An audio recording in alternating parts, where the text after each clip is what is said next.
Hello, everybody. Welcome to Timesphere, where we have timely discussions that are very rarely on time. Scott, how are you this fine normal day we are recording? I'm doing good on a normal Thursday. Not too normal because be traveling on Sunday. We'll be gone until next Thursday. So looking forward to that. To seeing going to London to visit people at the Story Mob.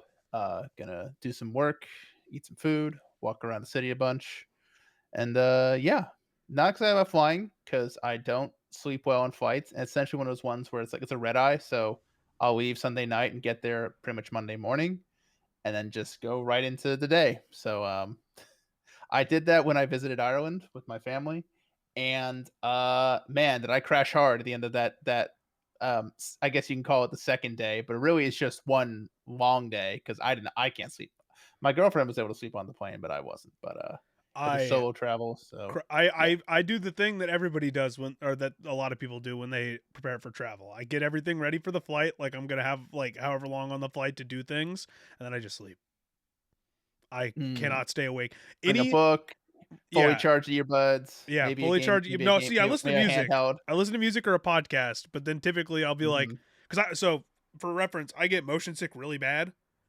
Yeah. So like I in cars specifically, I sleep really well because I've basically like trained myself to almost have to sleep on like car rides that are longer than 30 minutes just to keep my like motion sickness down because I usually don't take medicine if I'm just in a car unless it's like a very long trip. But on flights I take the pre-flight like, hey, we're doing all the pre-flight like try to get your motion sickness down stuff. And so like on the flight if I stay awake I can read, so like I'm like, oh, I'm gonna catch up on some manga or like a book. Maybe I'll play like on my Switch or something. And immediately, as soon as I get in there, I just like wait until like because you have to wait until takeoff to get most of the big stuff out. I'll just be Yeah. asleep like minutes after takeoff. I'm excited to get to use again this bag I have for travel. It's called like an Osprey like Pathfinder or Pathfinder or something like Mm-hmm. that, and it's like a two-piece backpack. It's like a big two-piece backpack. So there's like a little day pack that's like tucked into it. And then there's like a bigger backpack that you can for like a trip like this where it's like a few days. I'm not like doing any serious hiking or anything Mm-hmm. like that.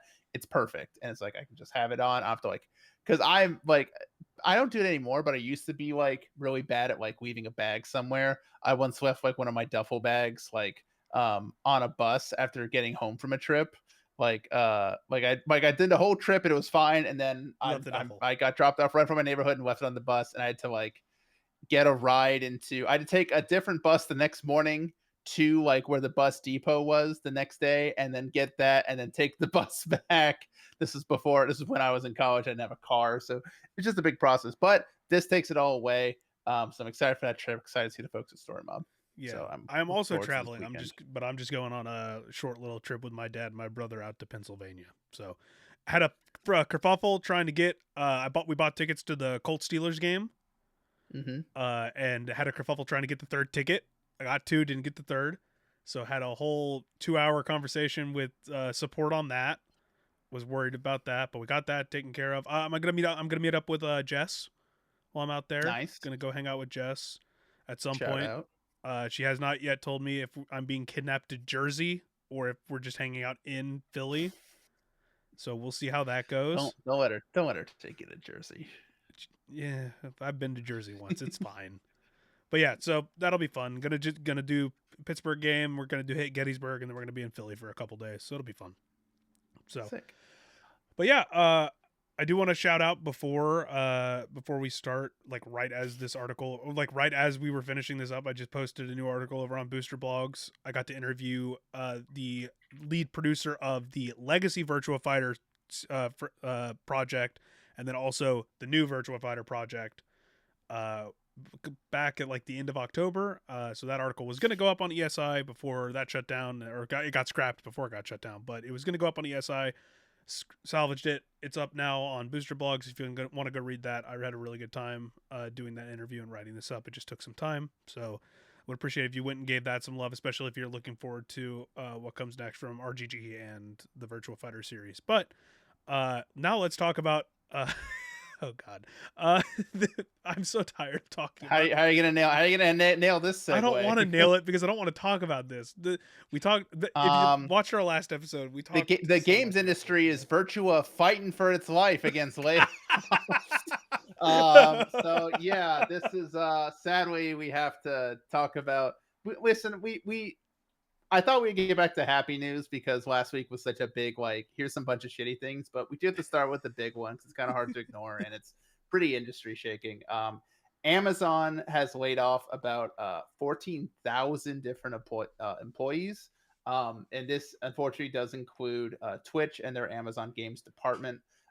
It's I don't believe it's 14,000 directly from Twitch It and is not. gaming, It's not directly but from those two departments. It is across Amazon as a whole, but it but is they were hit heavily hard. affecting Twitch, and it's heavily affecting the games department more so than Twitch. But Twitch is being also heavily affected. There was just more. Yeah. There's more people in Amazon games than there are at Twitch. Yes. So So so on and this so is forth. from Jason Schreier, the one and only, from at Bloomberg, of course. Amazon is gutting its video game division as part of a sweeping layoff to eliminate more than 14,000 corporate jobs. It didn't say how many video game jobs we cut, but did note significant role reductions. This is from a memo on Tuesday. Um, in particular, they're reducing the amount of work it does on big budget titles, particularly surrounding massively multiplayer online games or MMOs.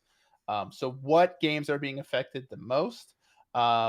We'll start with their in terms of big budget MMOs. There's two big ones that are really um, getting the axe here. One is New World, which was their big fantasy MMO project. Came out in 2021, peaked at 900,000 players. This was a game that you and I, well, I know at least I did, played a lot and wrote a lot of guides for. This is one of the like mid 2021, mid 2022, like when Dot really started seeing real big booms in terms of like Guide work new and games stuff. Yeah. popping off and then just going all out for guides. Like this wasn't quite at drop everything you're doing and only do this, but this was kind of what started that trend at Dot because this really right out the gate this was like, resource collecting guides, leveling up weapons, builds because you could like your build essentially determined on based on what weapon you wanted to use. Unlock different skills just by using the weapon, and just it was a really cool system. Um, they are announcing that that game is not going to receive any more new content. They are ceasing development on it, as they said. Um, the recently launched Season 10 and Night Haven update will serve as the final content release for New World on PC and consoles. The game service will continue to operate through There's an 2026. important caveat there is that their intention, if I remember, the actual press release said their intention is for servers and everything to remain live through 2026. So I don't Yeah. even know if the developers themselves are aware of the full scope of the cuts beyond hey, we're not funding any more like active development. So the idea would be, hey, servers are going to be up at least through 2026, if not beyond, because you would assume that they're upkeeping the server cost for this game wouldn't outweigh people that would still play the game. I mean, obviously, new players aren't going to flood the game at any point in the future now that there's not really a point No. in investing. Now, that depends on a couple different factors. So, the New Haven update, which is their part of the season 10 thing, is going to be free for like they're making it free for everyone. And then I Mhm. believe the previous one of the previous seasons or one of the previous big updates is being put free for PC players is what I if I remember what I was reading correctly. So uh yeah, this game is essentially on life support in terms of it's not going away, at least as far as the developers are aware, anytime soon. Who knows what Amazon might decide, especially if they are just basically cut and running from the games business, which it sounds like they are, at least for the They most have part. this is from their blog post. They've made Night Haven release available to you for free Yeah, to ensure all New World. So it's one of those things where it's like you need the previous piece of expansion in order to get to it. yeah. So in order for players to experience Night Haven, you need to have the previous one. So they are making Rise of the Angry Earth, Okay, yeah. which was the first. I believe that was the first expansion after they rebranded and kind of weirdly relaunched to New World Eternum. Rise of the Angry Earth will be free for all PC players. They did note that you can still buy the game if you haven't yet and purchase in-game currency, but there are no refunds available. So Yeah. if you just bought it and now you're like, well, I don't want to play this game that's going to be sunset at the latest at the end of next year. No, no, no. Um, I don't think they talked about sunsetting. I think that's just servers live. They only were talking about servers being live through the end of 2026. I don't think they specifically used the term sunsetting at all. So they might be live longer. This game might so not go what's away. okay? So Well, what if the all if the they're shutting servers are down, if they're not okay, all they're ending, all that they mentioned that they are ending is content support. So they are not releasing new content. So it is going to be content stable essentially. Like there's no new updates, no new expansions, no new nothing. They did not say from what I read here there's nothing mhm, about the servers. So this yeah, is from Insider we Gaming obviously. I've only got that one open right now, but uh so it'll be I have live the on all platforms. I have the blog post open Okay. that has more details. We'll provide more details on what to expect in the coming months. Mm. We will provide a minimum of 6 months notice before making any changes that impact your ability to To play play the New game. World Yeah, Eternum. so this wording does not mean sunsetting. So if a game is being sunset, they will say, "Hey, servers." The next Yeah, question was, are you sunsetting the game? No, yeah, not at this time. They exactly. say. Yeah, so at least the development team in that initial statement think, or at least they are currently aware that the game will be supported server wise through the end of 2026, and they will provide minimum 6 months update in terms of like sunsetting the game, any kind of availability on certain platforms, blah blah blah. So right now, there's no change in how you're going to be able to play the game and its current content. What is changing here is that Amazon is ending funding for development. So this Yep. game is no longer going to get new expansions or anything. So if you bought the Yeah. game recently and you still want to play the game, or maybe this was interesting to you, it'll probably go on deep discount here pretty soon, pretty frequently, Mhm.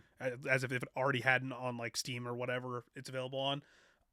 You can probably get it for pretty cheap, and you'll be able to play Mhm. everything up until the eventual server shutdown. So, And I stand corrected on refunds. That specifically says for Marks of Fortune, which must be some sort of in-game item, that mhm. there are no refunds for that. But if you have just bought the game through either your console platform or through Steam, you'd Yeah, have to like essentially if it falls under the normal refund policies of those platforms, then you can get a refund if yeah, you've like just that's bought. probably just in-game currency Um, then, if I had to guess, sure, because yeah, in-game that's got to currency be is in your a yeah. different kind of beast. Um, it's sad. I really enjoyed this game for a time. It was one of the ones where it's like I do have to do this for work, but I'm also really enjoying it. I like the grind. I like running around finding resources. I like the combat. It was a great game just to I tried some end game dungeon content with friends who were playing very like recently. Not even they were playing like just at launch. Like they got into it or stayed with it even when it did the rebrand. It's just and it's really lame that they have to like write in their blog post like, "Oh, it's not sustainable anymore." It's like, no, your funding's being cut. Yeah, Your the game your might have been sustainable because excuse me, their funding's being cut. Excuse pardon my language. But yeah, it. I mean, it's of course it's not at the peak it once was, but it wasn't like bad. I mean, I can pull up numbers, even though I'm the first person to be like, don't pull stop up looking at numbers. player numbers. So numbers are good as a reference point for seeing peaks and valleys in terms of especially live service games. But the idea here is what is sustainable for, well, especially for Amazon. The whole point of like these big companies getting into gaming. So Google with Stadia, it's more so just Stadia, Amazon with their studios, and then also with Luna, which now Luna looks like it's just on absolute tail end of they had to rebrand it, try to shove it into Prime Gaming, make it like look like something that's like usable.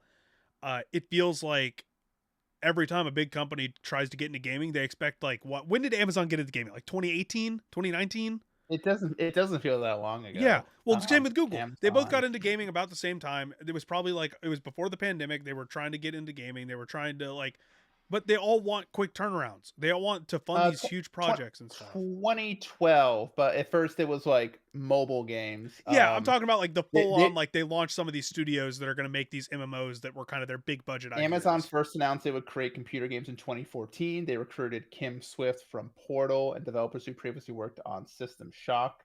In 2016, the studio announced its first three PC games: Breakaway, Crucible, and New World. Okay, well, Crucible Um, died on a fucking that was out for like two Breakaway is a weeks.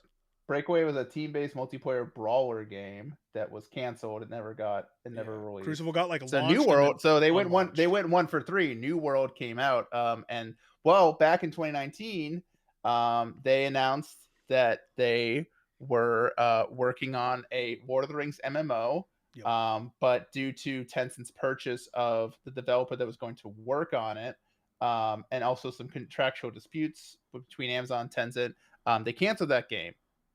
Um, which leads us to our next story, that they were working on a new Amazon's working on a new Lord of the Rings MMO. Um, Yep. but that one too, it's not been confirmed, but it It's does gonna get seem canceled. like, based on what we've seen from developers speaking on LinkedIn and from Amazon and from Jason Schreier's report, that they're looking to get away from big budgets in MMO, that Amazon's second Lord of the Rings MMO project may have been canceled. This is from Mike Straw at Insider Gaming. This is from a now deleted post from a former developer um, on LinkedIn. This morning, I was part of the layoffs at Amazon Games alongside my incredibly talented peers on New World and our fledgling Lord of the Rings game. Parentheses, y'all would have loved it. It's always been tough to see such a strong team go through something like this. I've been lucky to work with some of the most skilled, creative, and kind developers I've ever met here. So, I mean, yeah, I mean, of course, it's always sad to see layoffs, but and we feel terribly for this, the thousands of other people who've lost their jobs, while Jeff Bezos has a luxury $1 billion wedding in Venice or wherever the hell it was with all the celebrities there. I've been trying to use less Amazon. Like for Yep. years, it was just my sister's birthday, and for years we would just like send each other Amazon gift cards, and now we're like, we don't really want to do it anymore. So I sent her one for Bookshop, which is like bookshop.com or Yeah, it's like bookstore.com, the which is hey, like, find you can order from bookshops, like yeah, bookstores and stuff. you can Yeah, I order remember that. from there, or you can go to local bookshops, and so Yeah. I did that, So and she liked that a lot I'm more. very similar where it's like I try to use Amazon less. I've been trying to go to like local card shops more whenever I buy like structured X or books and stuff. I bought a like a used like Kindle Paperwhite or whatever like a year and a half ago to just read to focus on reading more. I'm gonna try and jailbreak that to Mhm, de-Amazonify it because that's like a new trend that you can use it as just like a nice PDF reader and stuff. sure. So gonna try and do Um, that, but yeah, it sucks. something else noted that Mike notes in his Insider Gaming article. On top of that, sources who spoke to Insider Gaming are also of the belief that the game isn't going to move forward, with one saying that the game is quote unquote likely done. However, they wouldn't outright confirm that it's completely dead due to the IP involved. And that's really the one little hang up where it's like New World, I mean, doesn't really have a big IP out, isn't really a big IP, despite it having, a pretty high peak at one point and really being a popular game on Twitch. Yeah, But this is Lord of the Rings. I mean, one of the big flagships of Prime Video's streaming service is the Lord of the Rings. I wa- I'm one of the few people who likes the show, and I can't even remember the name of it. yeah, The Rings of Power. The yeah, Rings of Power, which I actually like. I mean, I'm a big Lord of the Rings fan, as you can see here, yeah. and I know a lot of people don't like the show. I like the show. That's my take. But yeah, that's why. But it gets back to my thing where it's like, because this is such a massive IP, and I think that if you did give a Lord of the Rings MMO The the attention it like deserves, the attention, the the budget, and attention it like the deserves. I team mean, it deserves. look, Yeah, yeah, look at things like, the Dune MMO, like that really that popped off as well.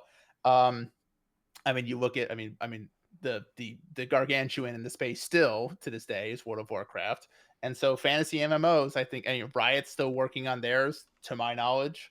Um, I mean, MMOs still do really well in these in this game's economy, and because it's such a big IP, I mean, I mean, I know it's like it's really silly, but every time I go on Steam and I look at my friends list, I don't know. I think this must have been someone I maybe played Counter Strike with a long time ago, or maybe like a friend of a friend from high school.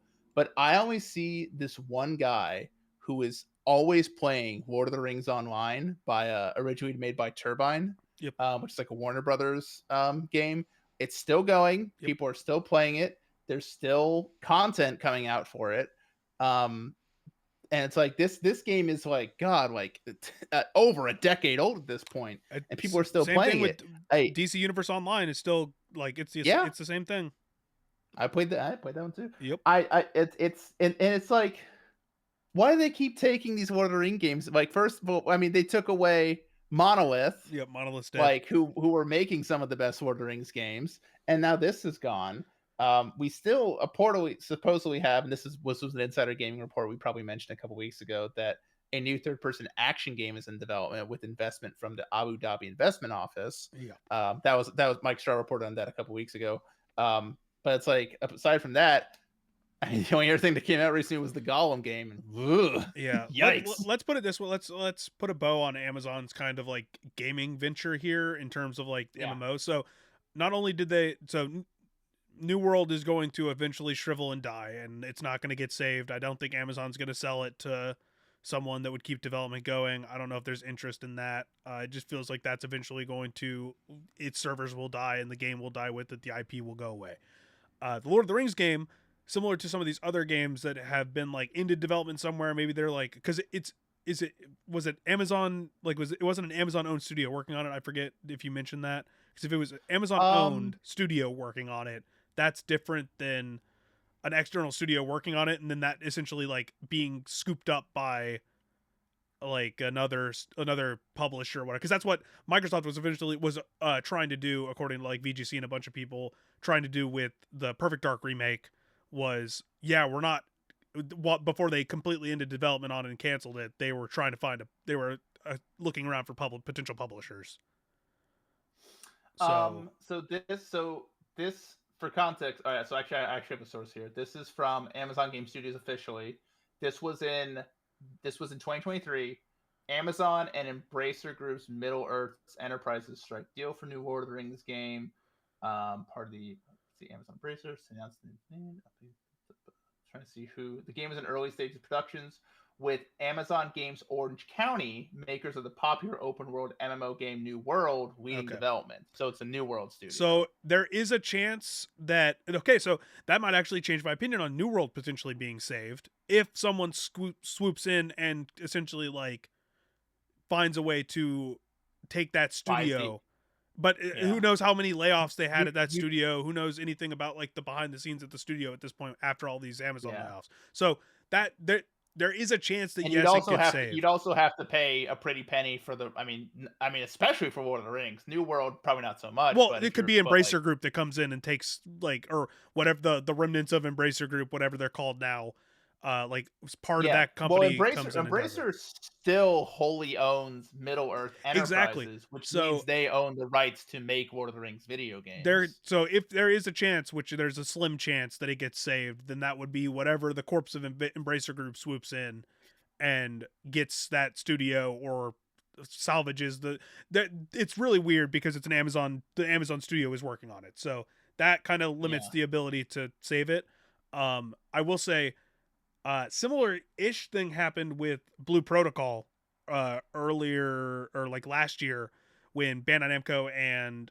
Bandai Namco ended the original develop like the service for the original Blue Protocol, canceled development Mhm. on the or canceled the Western port essentially of the game, which was going to be through Amazon Games, and then it came out like a couple months ago or like a month ago or whatever out here is like Mhm. Blue Protocol Star Resonance, like its own kind of thing. So again, there is a chance, but this is Amazon clearly stating, "Hey, we're out of the big budget MMO game. We're not doing those anymore. We might support New World for a little bit longer in terms of servers, but we're not developing new content for it." They, this is likely signaling that Amazon's just going to make weird like projects that are tied to IP that aren't going to do Mhm. anything for a lot of people. They did that Or Snoop Dogg or or the AI I was game. I was gonna say Schreier references last week. Amazon released Code Chaos. And we talked about this last week. This AI driven like weird party game.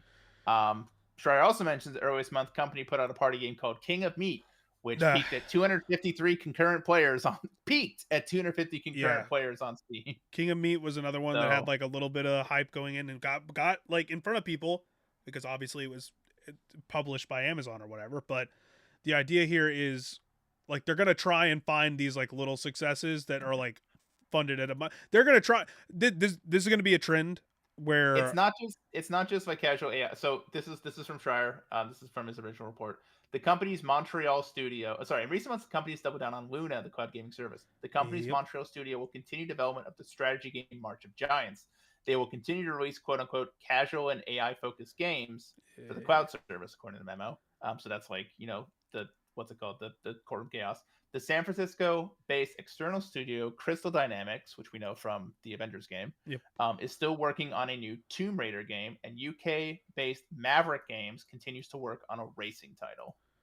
Okay. Well, the Also, it's two weird that he put Tomb, Raider. I don't know if that was a typo. If that's does what the Amazon doesn't own two Crystal Dynamics? Isn't that also Embracer Group?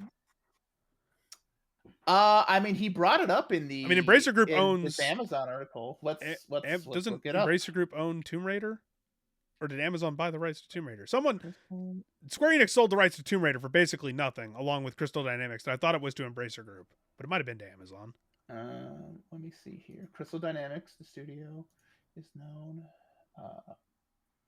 Its parent is CDE Entertainment, um, which is listed under the Embracer Yeah, Group. so they just have a deal with Embracer Group for IP essentially, Yeah, and it sounds like they're sure. part. So that one is also through a studio that's presumably owned by Embracer Group. So if it's owned by Embracer Group because the IP is, that means that one, even if Amazon bails out on it, probably still going to get the Tomb Raider game. Amazon's just probably helping funding. We're going to see more of that.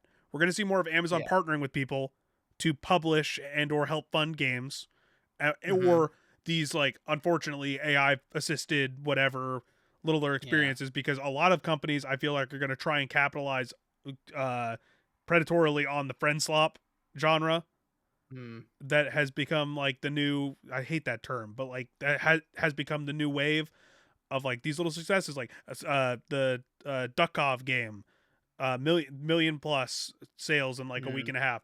RV, the Yeah. RV game that some of our friends are playing, million sales Well, in like that's a from that's week. from that's from the that's from the Peak people. We like them. I We like know. we like I'm the not Peak saying people. I'm not saying hey these are bad games. I'm saying these games are like the more, even like over the last 2 weeks these games have hit a The million. little casual friends you can drop in, drop out with your friends, Yeah, that and are going to cost like and max see, like $20. Like these yeah, and $20, that are like, anywhere between like $5 and $20 experiences. These are the games that these companies are going to try and like aggressively push into this space somehow. because these are And the ones that can these are the ones that you can have little moments that share on TikTok and that are easier than like, well, they because also people would cost rather, like nothing to make compared to what yeah, these but giant companies are used to. people would rather watch that than like Well, and watch streams or watch if movies or Amazon things gets like into that. that, then they might be able to somehow transition that into support for Twitch, which is something that they've been Yeah. trying to do forever. It's a whole thing. Regardless, we've spent too long talking about Amazon. I will I just there's one thing I wanted to bring up in terms of like games like that and like competing for like essentially the competition for player for people's attention. Yep. There was a quote from like Microsoft, a Microsoft guy, where he was saying that like, oh, we're competing We with talked like about this TikTok last and week, things yeah, like where that. it's like Yeah, Microsoft. It was but Matt Booty. It was Matt Booty speaking about like, hey, we're not competing against other consoles. We're not competing against other gaming markets. To be specific, we're also competing against movies. We're competing against TikTok. yeah. We're competing against like that The, that re- the reason I that bring kind it of up stuff. is because this week I saw like that quote going around and people like criticizing him, being like, "Oh, you're a gaming company, focus on gaming. Why don't you don't worry about TikTok?" I'm like, no, he's right. He Gaming is. is competing with these things. Gaming and movies and TV shows are all competing with this little device where in two little taps I can pull up an endless stream of short films, whether it's on YouTube Shorts or TikTok or I stayed Instagram up way Live, too late and just and it scrolling just and Instagram it Reels the just other night. yeah, Yeah. yeah, and that is what gaming and so many other mediums of entertainment are competing with today. You got to remember And the important thing to remember there, like what you just said, they're competing against that because you have a limited amount of time in your day. You have a little bit limited yes, amount of, essentially they are, your attention to them is ad space. They're trying to mhm, capitalize your mental space throughout the day and try and keep you in their ecosystem. So I actually pulled it up because you mentioned the Xbox quote from Matt Booty that we talked about last week. There's a follow-up quote mhm. from Microsoft CEO, I can't remember his name, Satella, I know his last name is Nadella. But he basically said, this is from VGC speaking from an interview that the CEO did with TVPN, where he said, remember, the biggest gaming business is the window business. To us, gaming on Windows and of course Steam has built a massive marketplace on top of it and done a very successful job. So to us, the way we are thinking about gaming is, first of all, we're now the largest publisher after acquiring Activision. So therefore, we want to to be a fantastic publisher, similar approach to what we did with Office. We're going to be everywhere on every platform. So we want to make sure, whether it's consoles, whether it's PC, whether it's mobile, whether it's cloud gaming or the TV, we just want to make sure the game is enjoyable by games everywhere.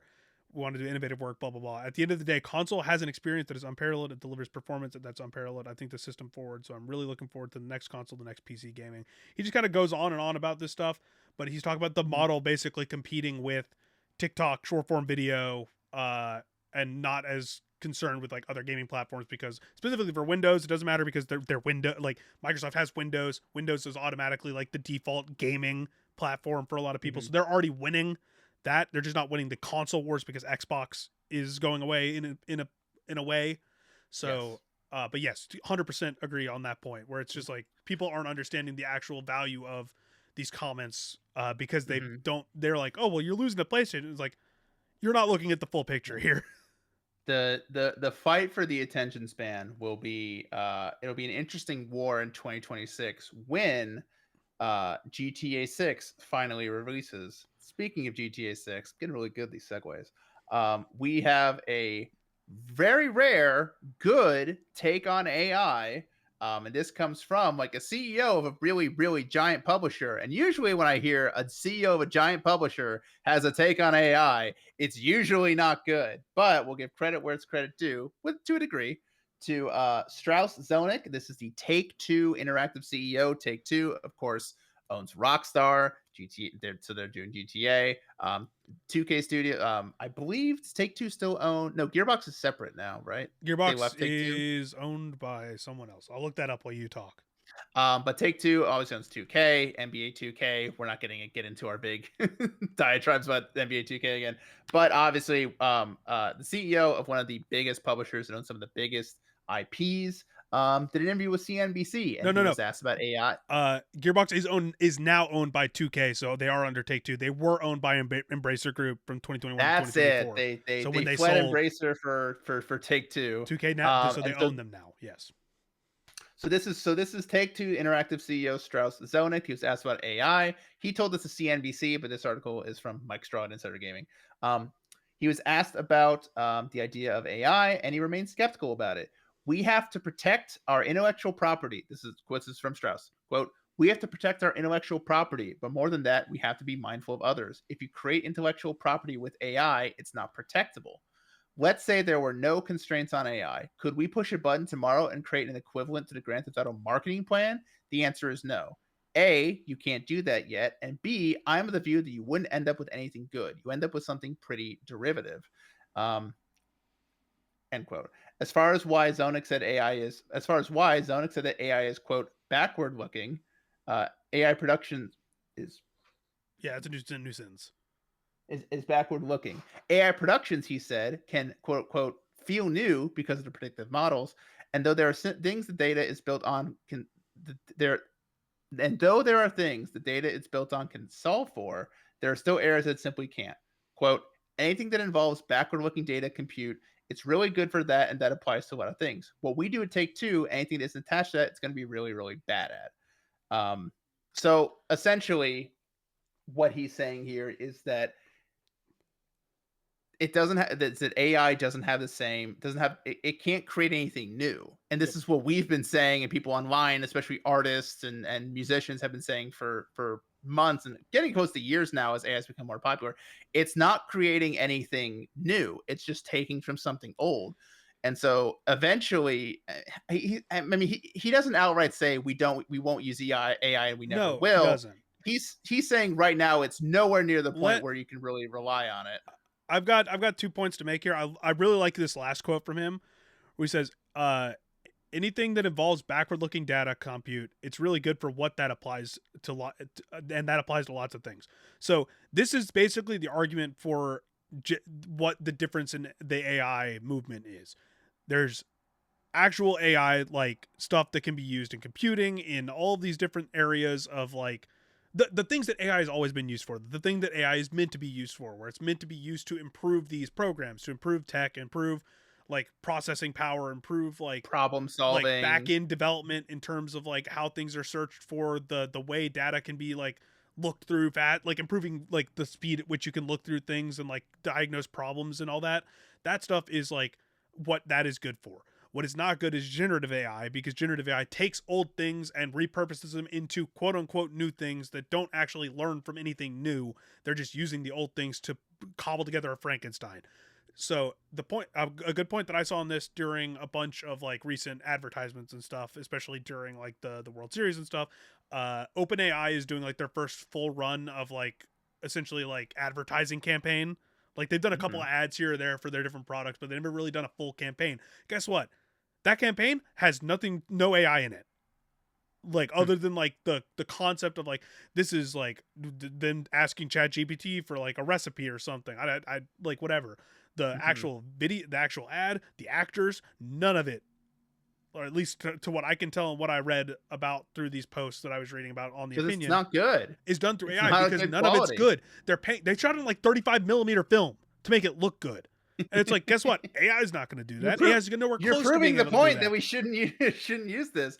And I've been seeing on Twitter a bunch of like AI like gameplay, and Yep. it's these crazy looking clips that I'm almost like, is this like a sleeper cell who's purposely posting bad like AI gameplay clips to make people hate it? No, Because unironically, no. there's no way they post and they're like, wow, gaming is the future. And it's like a weird hybrid of like a random action game, and it like cuts between third and first person for no discernible reason. Then like a train comes out of another train, and you walk downstairs, and then you go into the train car, and then but then you And it walk all looks forward, like and then the dog shit. train's 90 degrees, and then it's just a bunch of, Dude, you're and it's talking like about people that worship a comedy. guy like you're It's like a comedy watching it.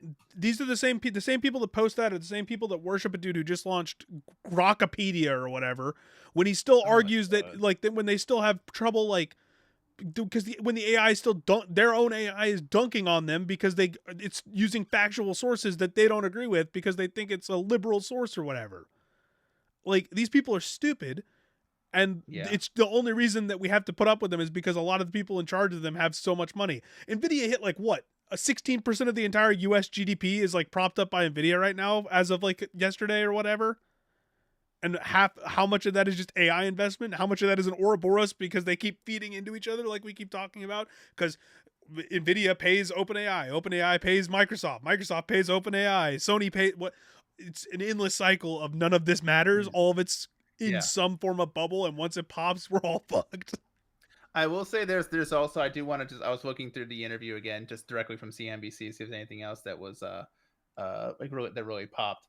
Um this is like his final quote. The team's creativity is extraordinary, and what Take Two Rock what Rockstar Games tries to do, and so far has done over and over again, it's create something that approaches perfection.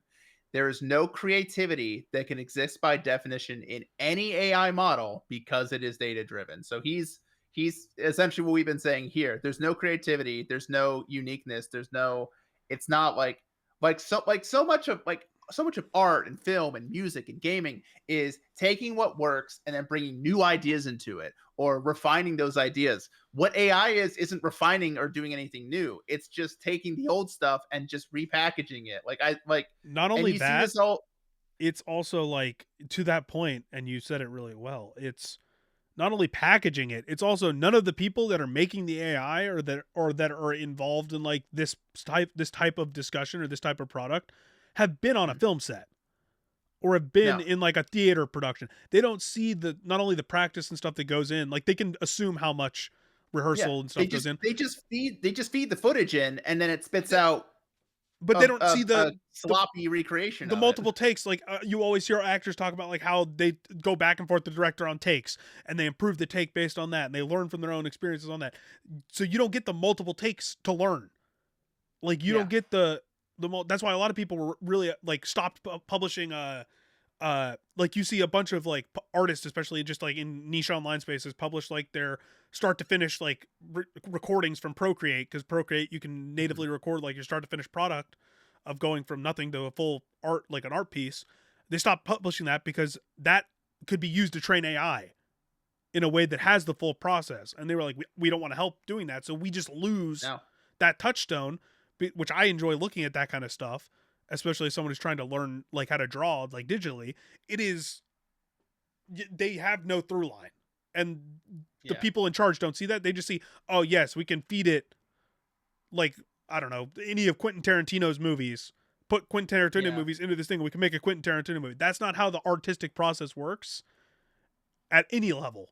But they think it is, Yeah. and they think that they can just like it's stupid. But hey, speaking of that, Mhm. flip from the good take here to a report from Business Insider talking about how Electronic Arts staff is basically, because we talked about EA's stance on AI and a bunch of stuff last week. Spoiler alert, not good. Um, and so Business Insider talked to a number of current and former EA staff about how basically like the company is. So this is VGC's headline. This is from Business Insider. I'm going to be flipping back and forth between the two articles. EA staff are struggling with management urging them to use AI for just about everything. This report from Business Insider claims. So from Business Insider, some Electronic Arts staffers spoke with Business Insider under the condition of anonymity, and that say the AI tools they're encouraged to use, including the company's in-house chatbot ReefGBT, produce flawed code and so-called hallucinations that they need to correct. Others say that creative staff are expected to train AI programs on their own work, and that they fear the technology will ultimately slash demand for talent, such as character artists and level designers. Flipping back to VGC, highlighting some points here. According to the report, some staff say the AI tools they're encouraged to use produce flawed code. Obviously, must be manual corrected. Others worry that they're trained the AI software being fed their own work by demand of their higher ups would Mhm. essentially like cut demand for the artists that make the characters, make the level design, the actual good stuff that turns into the final Yeah. product. And then one former Respawn employee who worked in a senior QA role says he believes one of the reasons he was among 100 colleagues laid off in the spring and this last spring is because AI was reviewing and summarizing feedback from playtesters, a job he usually did. And the Business Insider also received internal documents that show some EA employees are expected to complete AI training courses, use AI tools daily to speed up their work rate, and treat generative AI like a thought partner, asking it for advice on things like how to phrase questions when a promotion is denied. This is a hellscape. We're going to see more and more of this at specific companies, similar to. So I guess this is the AI shame corner of the episode. We're just Yeah. flipping it because last week we gave Phil Spencer props for how he was handling it, just like Take Two CEO did here, where he gave Yeah. similar, not quite as drastically anti AI messaging as the Take Two CEO, but he did say Mhm. we're not forcing it on our people. Like we're because that mandate would like ruin the creative process and they wouldn't work well Yeah. under those conditions. Like it's going to be a case by case basis. So Yeah. semi Because kudos to yeah, Xbox Studios are making good games. Like there's yes, serious business problems with like the business model and like how to get people to Game Pass and there's other issues. There are fires need to be put out at Microsoft and Xbox. Microsoft needs to The stop. the But you mean the Microsoft games needs to are stop putting their good. fingers in everything? The games are good. We'll Yeah, talk about Outer Worlds 2 in a little bit and we'll probably touch on some other stuff, but that the problem isn't the games they're making. There's not, no, but back to EA. This is Shame Corner. We won't talk about yeah. This is just Shame EA. Corner. EA is going to continue being in the shame corner because obviously they have no grasp on the creative process in terms of like their higher ups. They're going to try and force this down everybody's throat. You're going to see a lot of people either leave or lose their job because of AI. Their products probably probably get worse. I wouldn't be surprised if over the course of Battlefield 6's lifespan, which will probably be 2 years, because I don't think they're going annual. So probably a 2 year, Hope so. yeah. Well, with AI, who knows? Maybe they will go annual, and then it'll just be slop when they release whatever. But Well, I um, hope I mean, they have a great example of from Call of Duty where there it's like, well, we were gonna go biannual, or is biannual every 2 years or is that two every year? biannual is every 2 years. Yeah, Okay, bi like originally Call of Duty was gonna do like a biannual thing, um, but then they're like, actually, no, we do want this to be its full game. And it was of the recent games that came out, it was one of the worst. I believe that was Modern Warfare 3, which was considered one of the weaker ones of the like the ever since the Modern Warfare remake. That Kira like that really like doesn't like that's Call of Duty. no, she doesn't. She does not. This is not her favorite. She's a Battlefield girl. You know, dog after my own heart. But yeah. Oh my god. Yeah. So it's like we were saying earlier. Like EA can be used in tools, but I think it should be left up to the discretion of the teams and the people working on it whether or not they want to use it and whether or not it actually helps them.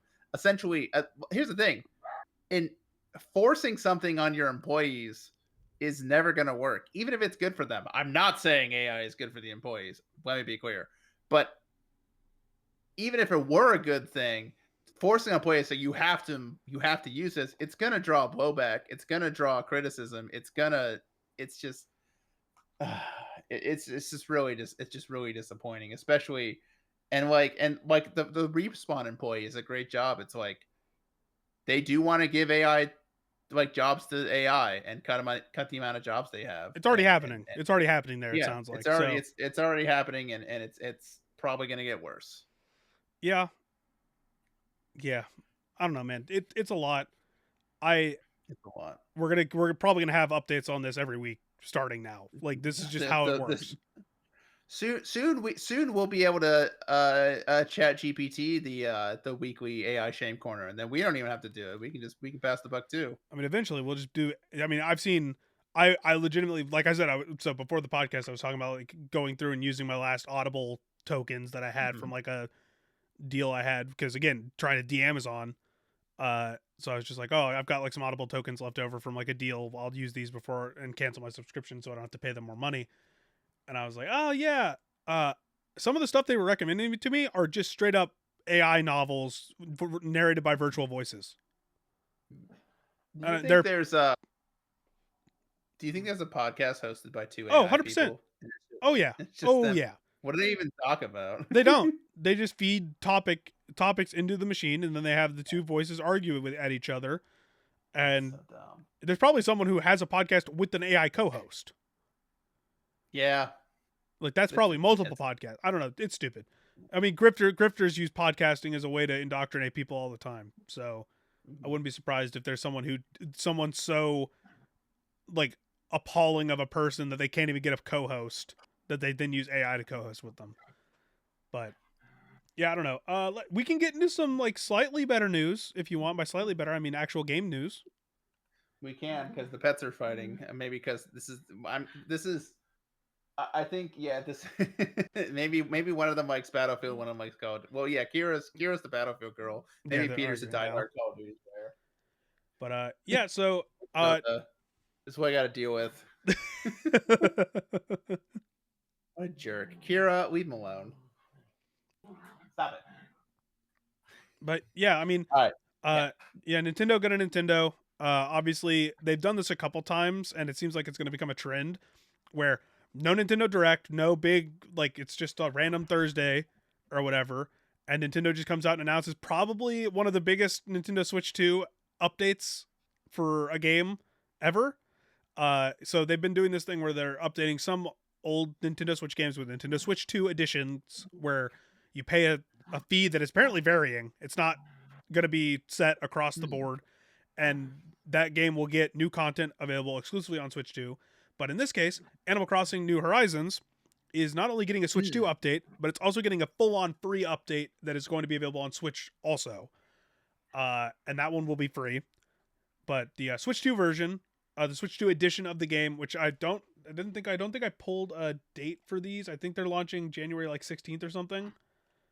Uh, yeah, they're launching. Okay, I don't know the VGC article that I pulled some of this information. Oh, January 15th. Yeah, Mhm. so January 15th is when these are launching. The both editions will go. Switch 2 edition will go live for purchase slash upgrade slash whatever, and then the free update will go live for everybody also on the same day. So the Switch 2 edition will include mouse controls for the Joy-Con 2, which is going to make a completely new way to like organize, like design and organize things on the island, including like redirecting homes, even creating custom designs with it. So you can use a mouse to basically create the custom designs to having used the Joy-Con controls, writing messages, blah blah blah. There's going to be a new item called the Megaphone, which will individually let players use the mic on their Switch 2 to call out to specific villagers in their town or on their island, and they will respond. And they will like off screen. There will be a bubble that tells you where those people are. So that's kind of cool. It saves you time like running around. There'll be new online features. So if everybody playing has a Switch 2 version of Animal Crossing, you can have up to 12 people online, which is up from 8. So you can have Hmm. all the people come online onto the same island. You can there's going to be game chat support, so you can talk to people through game chat in the game, and you can also use there'll also be a little bubble over you can have if whoever has a compatible uh webcam can have their face above the character Mm. while they're playing. That'd be fun. Then yeah, so obviously like I said, and so that's all the stuff that I think is exclusive to the Switch 2 update. I think that's probably why it's only $5, is because Yeah. it's mostly just like some smaller stuff and like a couple Switch 2 compatibility things. So that varies to most of the Switch 2 updates appear to be Switch 2 editions appear to be $10 upgrades, whether it be a game like for Pokemon, for example, buying the Mhm. Switch version and then you want to upgrade it to the Switch 2 version, Switch 2 edition, whatever. It is $10. I think Kirby was 20, I want to say, because it was like a full DLC. So it varies depending on the game. It seems like that's going to be a very varied thing that they're going to be doing. I know Pikmin 4 is also getting one of these, but I don't know if I think that's a free update that's launching this year. So don't have that in front of me. So the free update for anybody who Mhm. doesn't have a Switch 2 or doesn't want to buy the Switch 2 edition or whatever, there'll be so this is 3.0 version 3.0 of the game that will be released on the same day, so January 15th. New hotel run by Captain's family, so Captain's family is going to be there. They bring in people from off the island. There's going to be like more ways to decorate like these guest rooms based on various themes. Players can upgrade their home storage again, so you're going to be able to go to 9,000 islands. I think the base was locked at 5,000, so like you can go all the way up to 9,000 now, which is pretty basic. Uh, I was just talking about like storage upgrades and stuff, so basic quality of life things. Then Yeah. So go ahead. yeah, so one of the bigger things is there's a new island. There's a new location called the Slumber Island. So you can go to a bed and fall asleep, and essentially like you can invite other players over to this dream island and like create like create it without having to like do anything to your main island. There is a big collaboration with Lego, so there's a bunch of Lego items being added to the game, along with amiibo support for The Legend of Zelda and Splatoon that'll have exclusive items, and even I believe both of them. So I can't. So I know Tulin and I can't remember um the girl from the past in Tears of the Kingdom are both going to be are both going to be recruitable island to your island, and then there's two Splatoon characters that are based on characters from Splatoon 3. They're not actually the characters though; they're squirrels, I believe. So they Mhm. are going to be recruitable to the island, and then obviously like a bunch of different themed stuff. And then much requested feature from the GameCube game and also New Leaf. So it's been around in the last two of the last whatever. They've been around in previous Animal Crossing games. You're going to be able to get old consoles to play old Nintendo games in the game. You can Mhm. buy them and put them in your house, and you can play games through those. Unfortunately, you will have to have Nintendo Switch Online for this. This will check for a Nintendo Switch Online subscription, Mm. and I don't know if the games are limited or if you can just access Switch Online games through Animal Crossing. It's not nearly as cool as it was on in New Horizons or the GameCube game, where you could just play the games directly natively through emulation in the game itself. So also Rossetti is going to be back. I don't remember which version of that is it's in. It's probably the free update where Rossetti will be Mhm. back, and you can use him to like reset parts of the island without having to like go through and individually pick things up. So Is that why his name is Rossetti? Because it's like reset. have you never played Animal Crossing? I played a little bit of New Horizons, Okay, a little bit after like the big like COVID boom of it. yeah. Um, but I didn't get like super in. I didn't get really sucked into Rossetti it. is so you know the mole with the hard hat.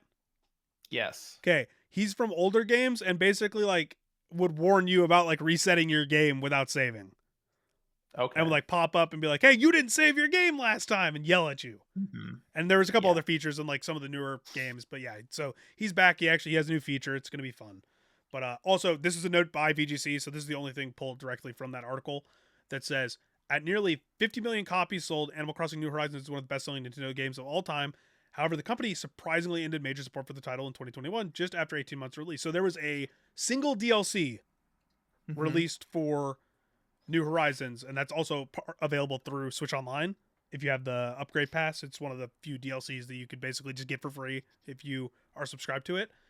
Happy Home, something or other. whatever. I didn't play it when it came out because at that point I had bailed on New Horizons. But um, so this is a way to support basically the best selling one of the best selling Nintendo games of all time. I think it's like second or third on the Switch's all time sales list. It's an incredibly successful game, and this will absolutely get people to come back and potentially upgrade to Switch 2, depending on how obsessed they are with Animal Crossing.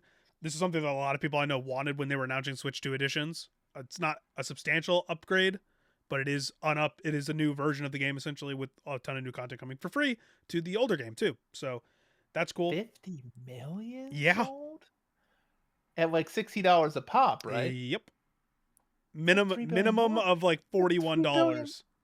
That's like $3 billion. Yep.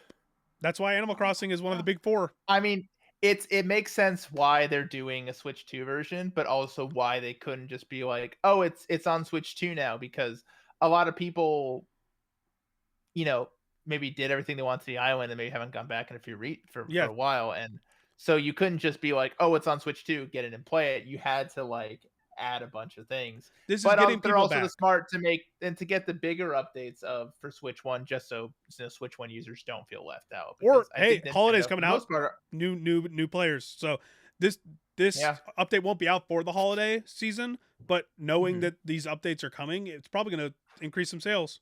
So I'm checking to see if the pet fighting has moved to the upstairs because I believe it has. So if you will excuse me, you can start the next section yes, about I'll Pokemon ramble because about you are Pokemon the here for a expert, minute. and I will break up another fight, and I'll be right back. Yep. So, moving on from New Horizons while Scott goes and deals with his own animal problems.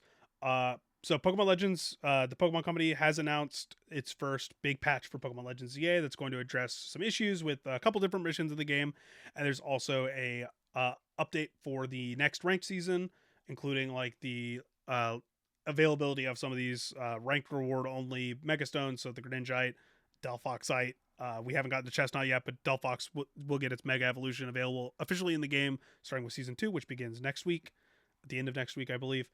So here's an update on like when the actual patch. This patch does not have an official date yet. It might launch around the same time as Ranked Season 2, which I believe is November 7th. So uh, the official patch notes are essentially talking about a specific error where if your Pokemon boxes become full before the first Rogue Mega Evolution battle, and the box menu has not been opened at any point prior to being filled. So the way boxes work in most newer Pokemon games is it gives you like 8 boxes at the start, and then as soon as you close and reopen the boxes, it'll expand another 4 or 5. So there's a Mhm. max of usually like 24 to 36 boxes.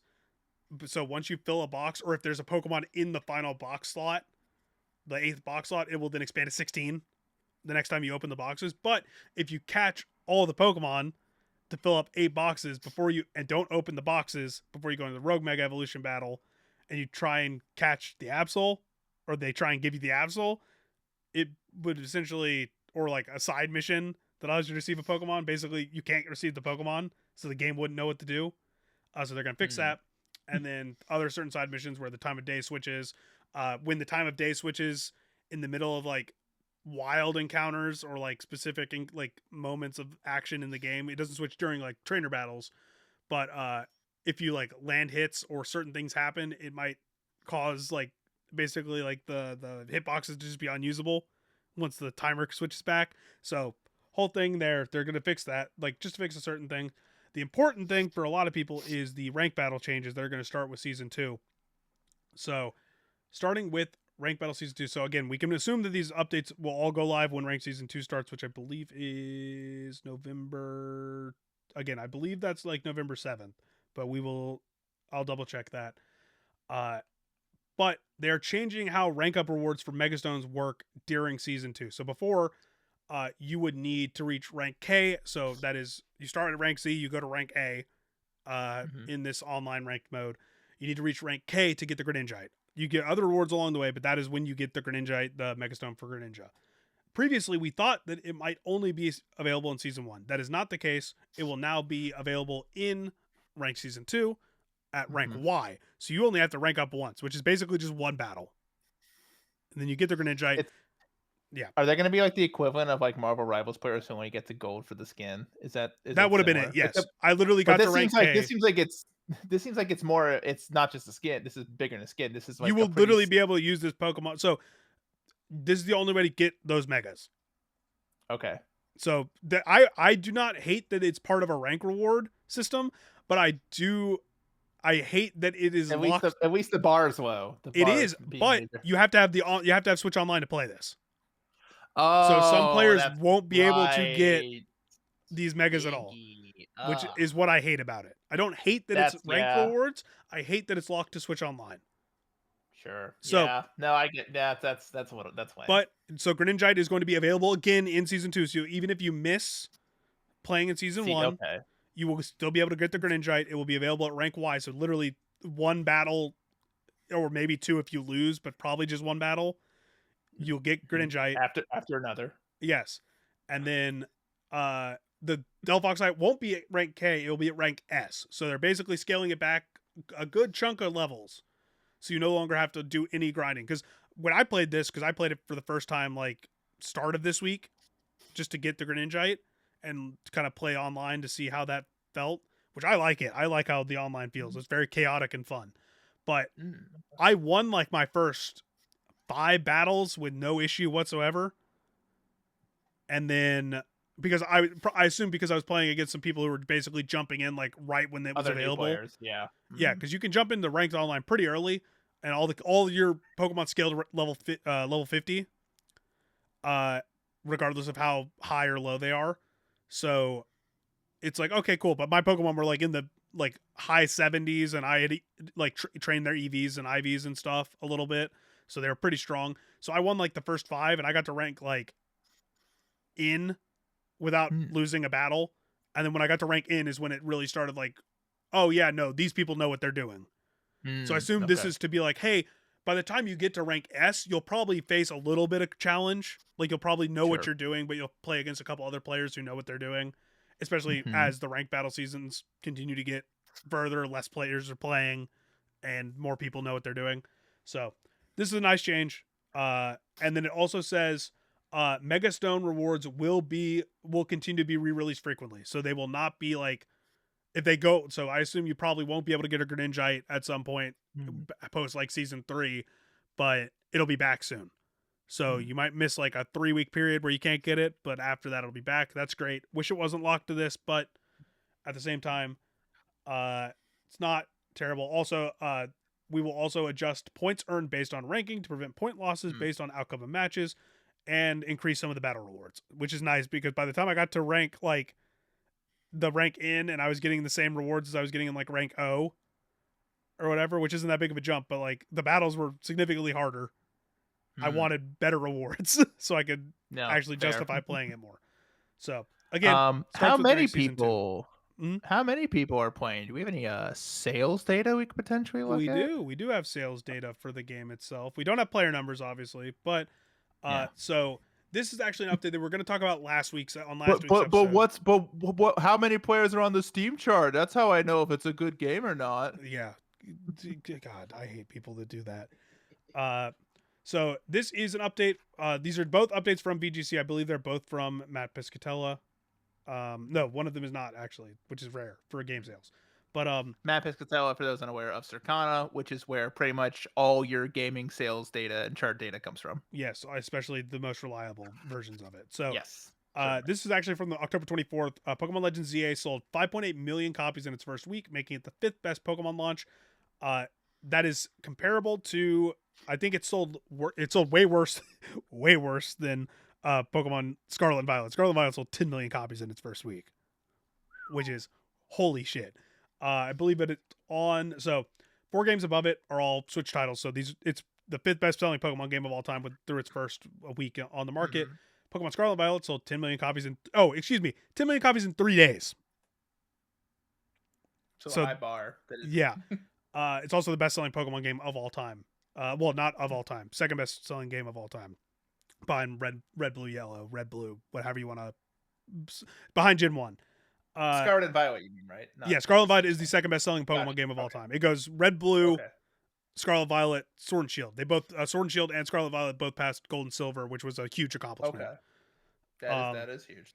so this is from Twitter user Pierre485 who specializes in game sales data. Blah blah blah. Like this is Mhm. official data where it's like uh, Scarlet Violet sold 10 million in 3 days. Pokemon Legends Arceus sold 6.5 million in 3 days. So it's a little behind Legends Arceus. It is also behind Sword and Shield and behind Brilliant Diamond and Shining Pearl. Both those sold 6 million units in 3 days.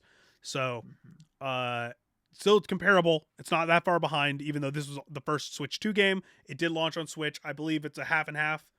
Okay. They reported that this is like some on Switch, some like half on Switch 2. So good call for them to put it out on both.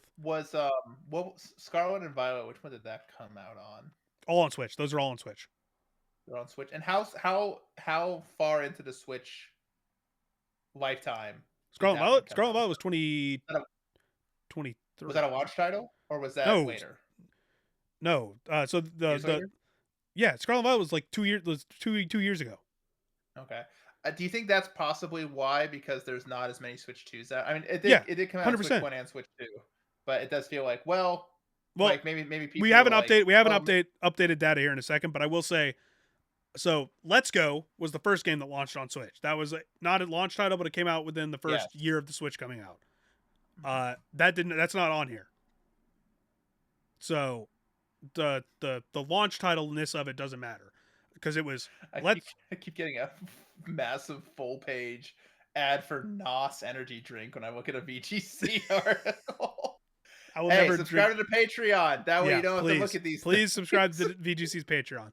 But Just I will never drink NOS boom, again. So NOS. fun fact, the last time I had NOS energy drink was freshman year of college when it was sold on my campus for cheap at like the on campus like cafe. I Yeah. drank so much NOS within a week, 2 week period that I had a hole in my gum there where you could see the bottom of my tooth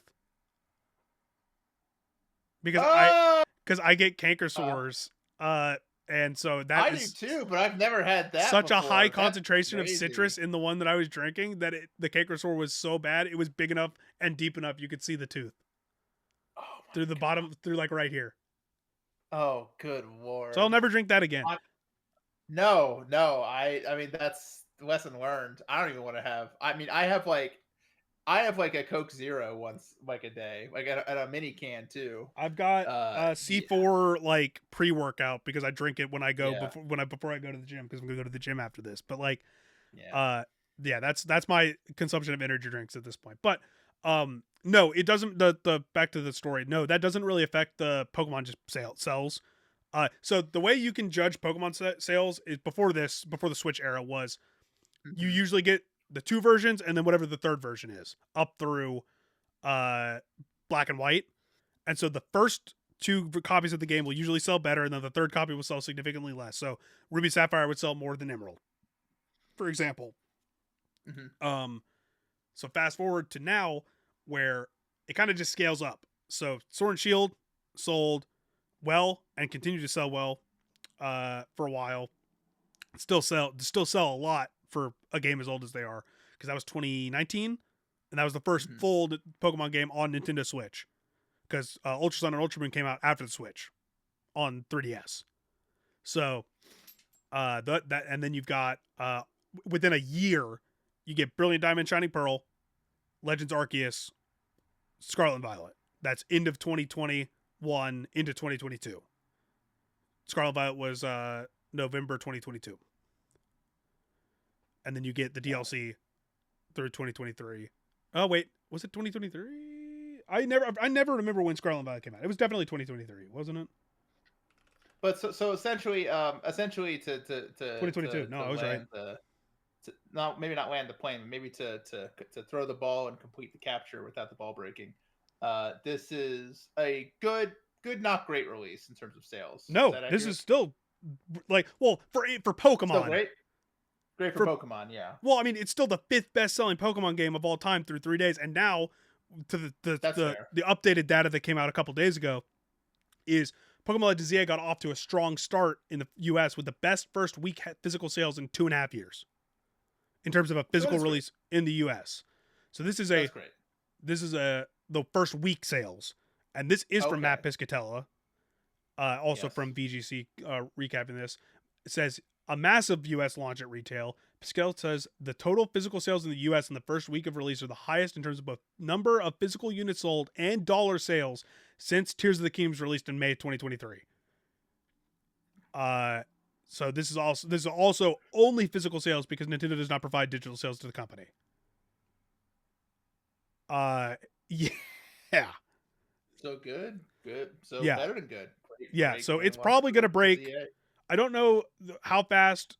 Obviously, the data that we just read from VGC, I could go find it because it's out there. But uh, I don't remember how fast all these other Pokemon games broke 10 million units. I know Scarlet and Violet did it the fastest at 3 days, Mhm. but this Wow. game's gonna break 10 million in sales easily Yeah, because it's on both. It especially might break. I and we're don't. getting to Christmas. We got the holiday coming up. Yeah. So yeah, no joke. So Pokemon series sales. I should have brought this up to begin with, but if you just go look at like the video game sales list, because this is only updated when the Pokemon Company and Nintendo give sales lists, so it stops updating at a certain point, so we can assume some of these numbers are higher.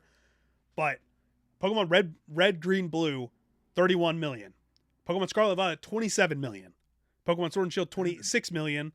Pokemon Gold and mm, Silver, 23 million. So that's the top four. You go all the way down to 12. So actually, Pokemon Let's Go, Pikachu, and Eevee has technically sold more than Pokemon Brilliant Diamond and Shining Pearl and Legends Arceus, mm. just a little bit. So Pokemon Brilliant Diamond Shining Pearl will eventually beat it, and Arceus will probably beat it. But Arceus, I Yeah. don't think we've had an update on in a while, but it's almost at 15 million. Okay. I think this But game will probably break 15 million before we stop getting updates and sales, if I had to guess. And great. that will put it somewhere in like the top 10 to like Right. the 10 to the like 12, basically like everything 14 to like 17 is all in like the mid to low. It's like between 12 and like 16 million. So it'll end up Mm, somewhere in there, which is like a big success. that's a big success. Because the only mainline Pokemon games that haven't broken 10 million are also technically sequels. I say technically because Black and White 2 sold 8.5, and then Ultra Sun and Ultra Moon sold 9.2. So those games didn't break 10, probably because they still suffer from the third game problem, even though they're technically not third games to their predecessors. Ultra Sun and Moon is basically just a upgraded version slash re-release. Technically, I don't know how you classify those. And Black and White 2 is a Hmm. sequel. So, but every other game has sold more than 10 million units in the main series. So it's gonna break 10 million easy. It's gonna probably get into that $15 million range, the 15 million unit range, and it's gonna be a success. So that is kind of like the Pokemon update here. I did also Yep. want to add this little note at the end where it is. This is also from VGC, but it's from like a couple different sources too, where people worried about Nintendo getting like these patents that they've been putting in for like capture mechanics. I Hmm. know there was a bunch of recent drama from this like a couple months ago when they did one in the US, tried to patent Hmm. something about like capture mechanics and like bringing a creature slash partner out in battle. Yeah. Nintendo has been denied a patent in Japan for a capturing mechanic similar to that seen in Pokemon games. Uh, this is via machine translation from VGC, but it's basically causes the computer to, when the capture item hits the field character, make a capture success determination as to whether the capture is successful, and then so on and so forth with like that mechanic itself. Um, Application has been rejected by the Japan Patent Office. This is from user Gamespray, I believe, on Twitter. Oh no, this is from Gamespray, the publication.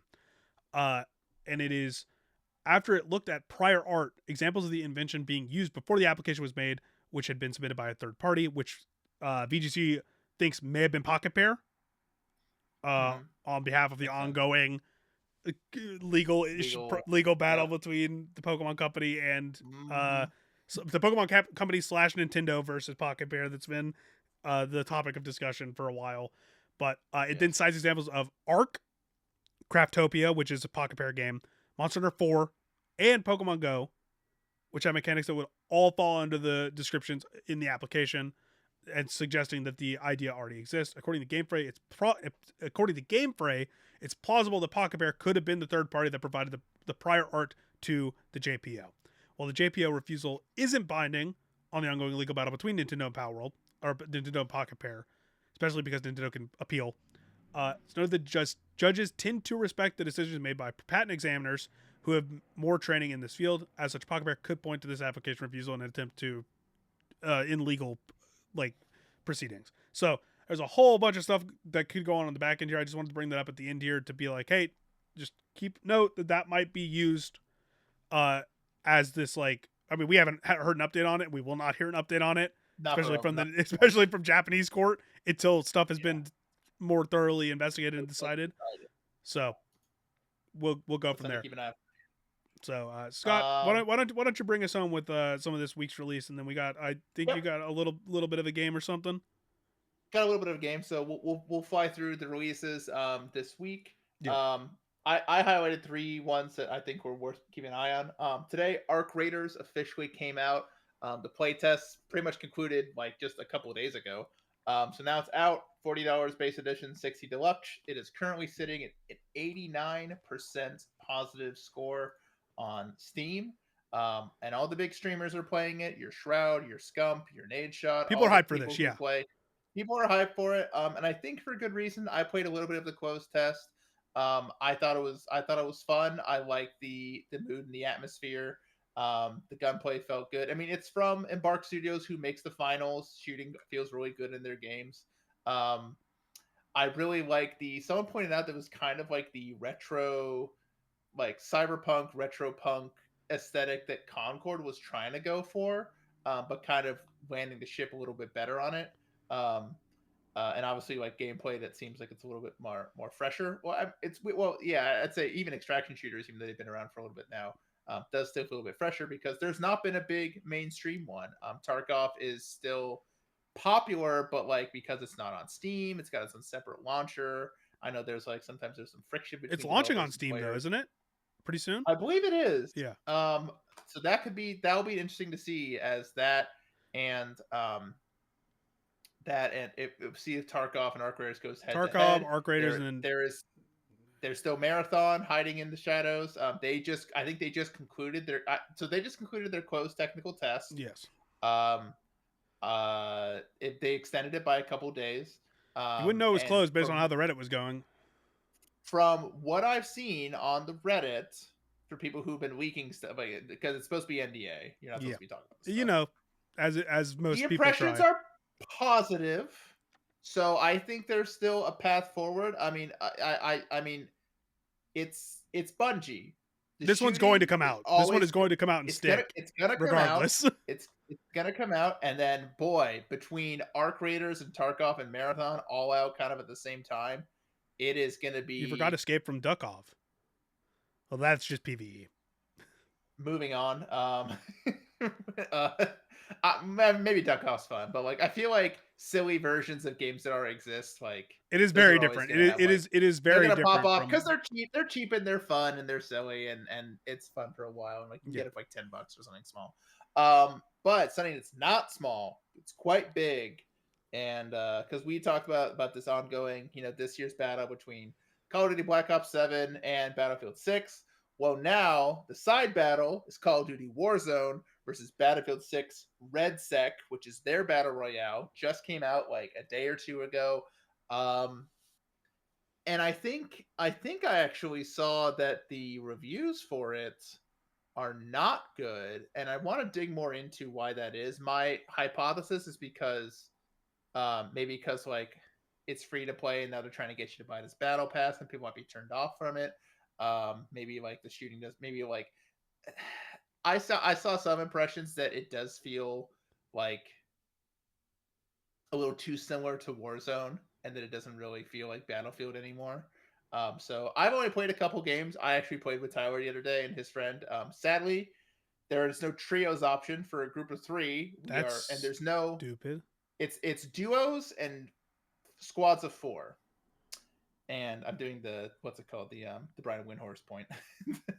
What are the Utah Jazz doing? What are EA doing? The So if you're in a trio, you have to do groups of 4, and the downside is you have to have a random. You can't do like no fill the option, which is some like if you do it, which Yeah, some games have, you can play as a trio, and then you just have a group of 3 up against other groups of 4. You have to have a random, and in both games we played, we had a random that just ran off and did stuff by himself and died, and then got in the chat and yelled at us. It's like, well, buddy, like I don't know what to tell you. we're a So trio. that's so You're the that's random. You're the random here. Like, but that's every battle royale. I'm not holding that against Battlefield, but I it does feel, it's going around and opening crates and finding weapons, except you want to find weapons that have a better rarity color, and then you find armor plates and you replenish your armor plates, and it just feels like Warzone. The one thing I will say for it is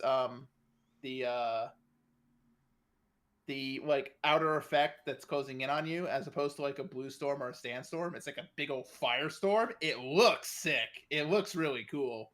Aesthetically, it's very satisfying, and it definitely gets you on your high horse, or gets you on your horse when you're trying to get out of there. But we'll see how it does. It's only been out for a few days. I don't think I don't know. Some people are predicting that like Battlefield could take a step.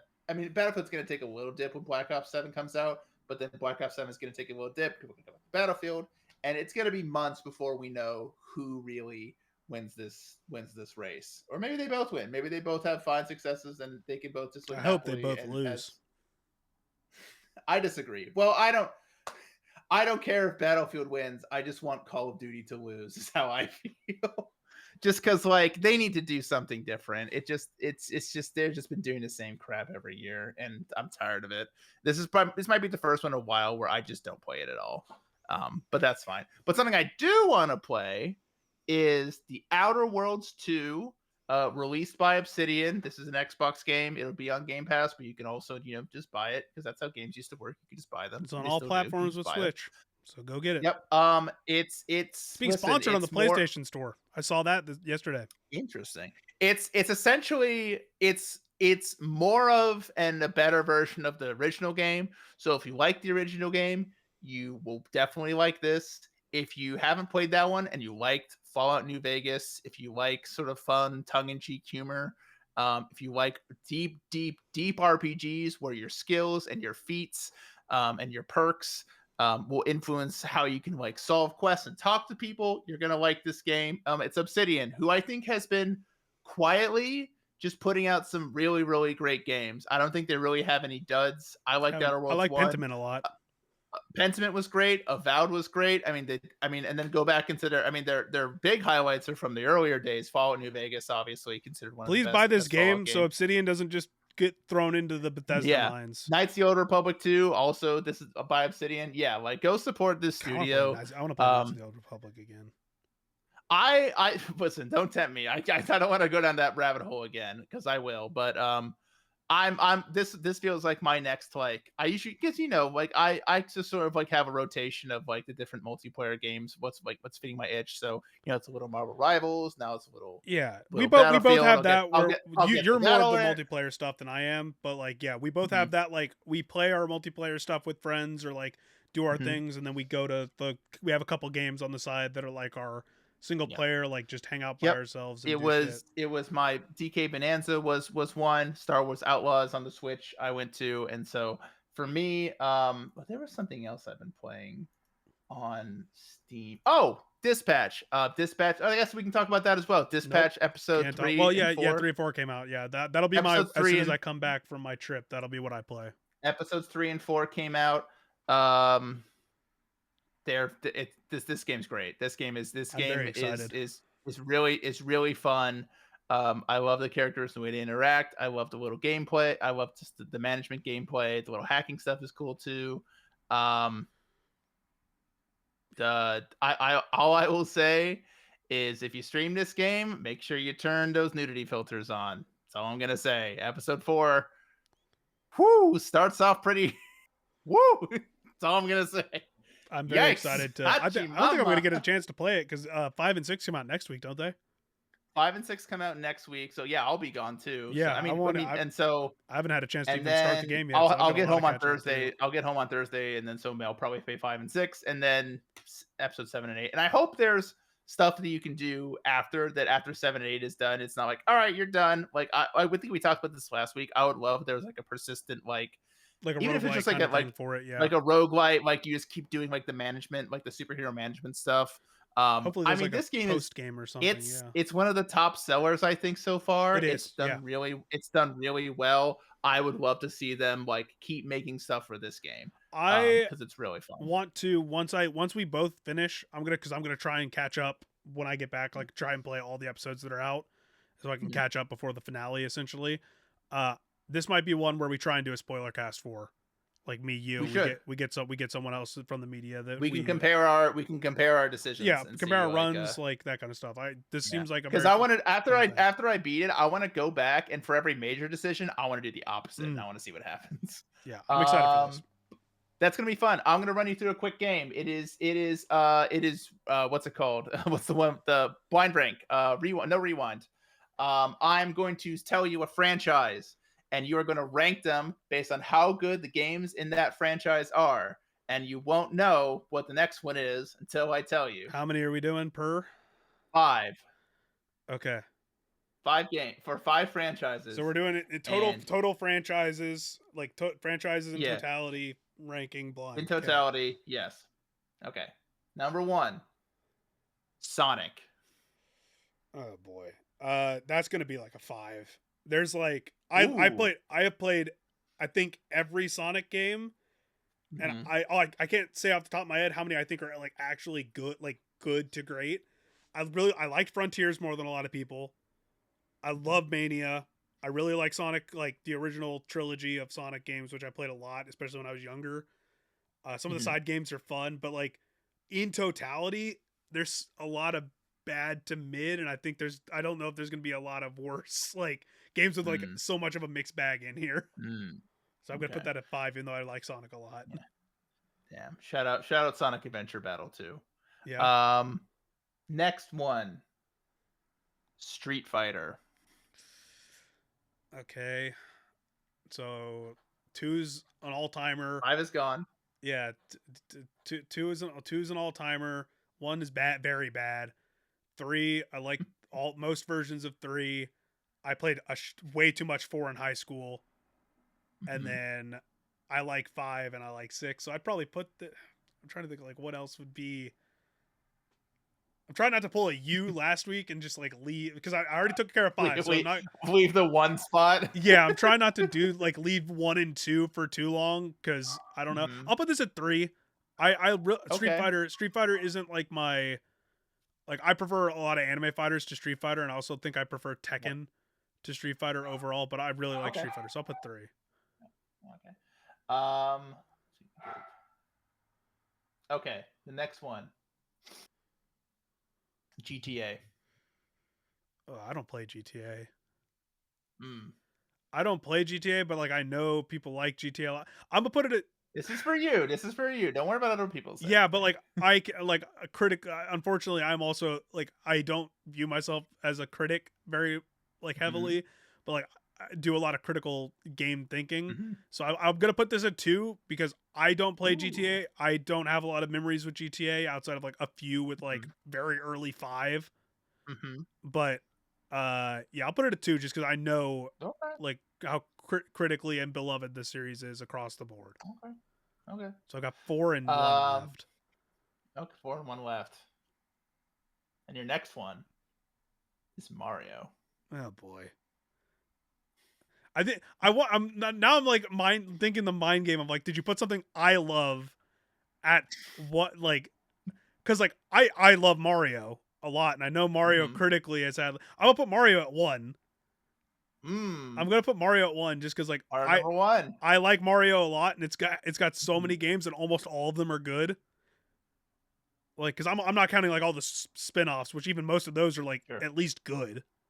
Mhm. So like I'm gonna put Mario at one, and you're gonna give me something that I really like at four if I had to guess.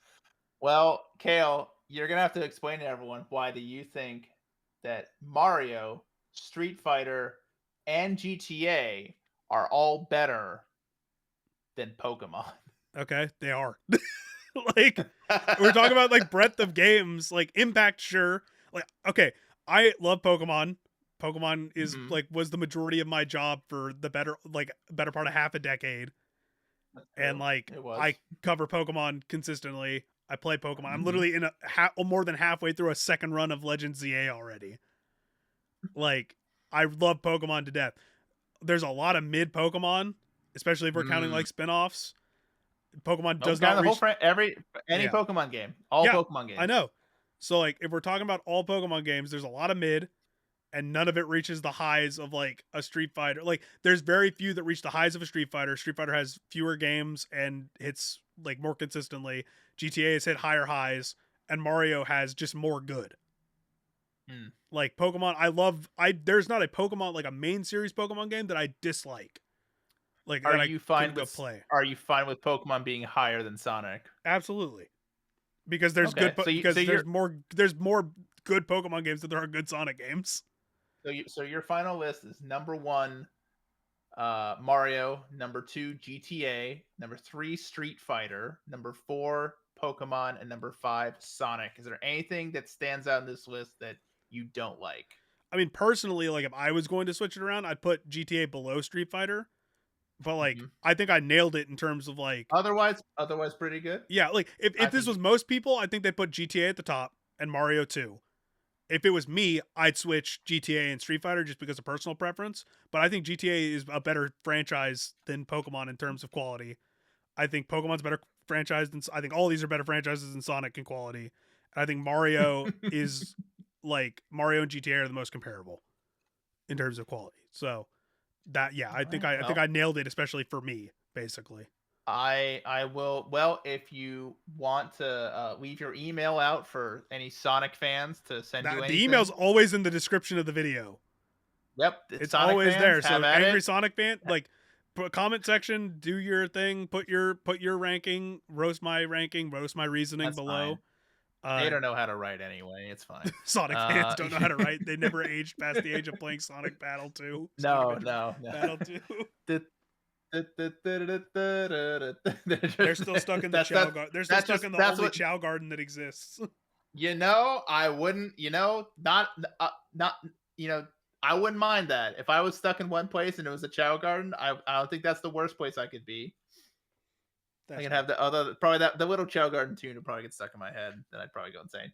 But I could race them, and that's all. And that's, if I can find a way to get my gambling fixed, then When the best part of your game is the side part and the racing part that you enjoy most in a that's Sonic good, game right? That's is good. That's a good Chow's, thing. not Sonic the Hedgehog, I think you might have an issue. Sega's like, no, that's good, right? They'll keep coming back to do the Chow Garden. And then they'll never We don't give need to it fix back to anything them. else. They'll never bring it back. All right. Well. I think that about does it for us. It's 6 o'clock. I got some hungry pets, so gotta go feed them.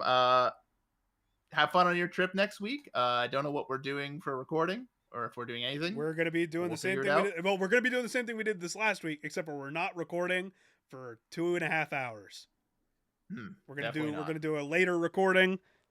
This will be legitimately. You guys are gonna have a fun time next week because it'll be a legitimate catch up on news. Because Yes. I will not be looking at my phone or social media as much while I'm on this trip. I'm sure Scott will be doing relatively the same. Uh, in Well, terms of, it's still kind of a work trip, I know, so but like you're I'll not be gonna be tuning in like a little bit. just overall browsing. No, no. So yeah, we're gonna be less involved in like the day-to-day online stuff next week. So it's gonna be a more surprising catch up. But yeah, enjoy your week of gaming. If you're traveling, stay safe. I know we're gonna try and stay safe, especially given everything that's going on in our country right now. Although you're leaving the country, tell me how the other side is. The side Listen, that's from what they tell me, it's not perfect over there either. oh, I'm sure, but it'll still feel a lot better than what's been going on I'm here. sure. But yeah, Last time I left the country, there was a very incendiary outburst of violence that may have or may not have happened on a Utah college campus. So who knows what's gonna happen when I go out of town? anytime Scott leaves the country, the course of history changes. So Oh boy. Well, I apologize to everyone for when Japan invades. Sorry. By the Sorry time- to spoil it. by the Shigeru Miyamoto is gonna take a stand. after he couldn't win the what's it called, the legal battle for the capture mechanic, he's gonna take it out on us. He couldn't capture the mechanic, so he's capturing the world. That's fine. That's fine. You know what? I'd rather put no. Yeah, I'd rather put them in charge of things over here. Miyamoto, please. It can't get worse. Miyamoto, please. Miyamoto, please. All right. Well, thanks for listening. Have a good one. We'll catch you next week. Bye, everyone.